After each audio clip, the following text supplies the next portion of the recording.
Hello বন্ধুরা, তো সবাইকে ষষ্ঠীর অনেক অনেক শুভেচ্ছা। তো তোমরা সবাই কী করছো? নিশ্চয়ই খাওয়া দাওয়া ঘোরাঘুরি এসবই। তো দেখো, আমি সকাল সকাল বাবুকে খাইয়ে এখন চলে এসেছি গ্রাম বাংলার এক ঐতিহ্যবাহী কাজ করতে।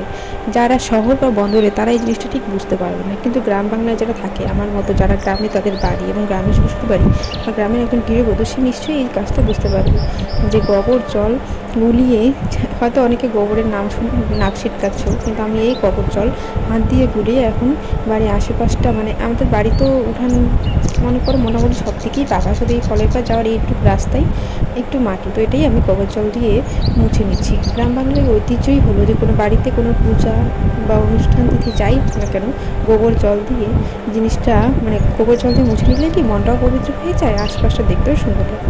তারপর তো টুকিটাকি কাজ যা আছে, ঘরদোর মোছামুছি এসব করে স্নান ধান করে এখন আমি সকালে ব্রেকফাস্টও করে নিয়েছি। ব্রেকফাস্ট করে এখন চলে এসেছি লাঞ্চের, মানে দুপুরের রান্নাবান্না। দেখো ওখানে 2 রকমের মাছ আছে, তো এসবই হবে। তারপর তো যা আর কি, ধোয়াধুয়ি, পুজো মানেই তো আমাদের এসবই চলছে।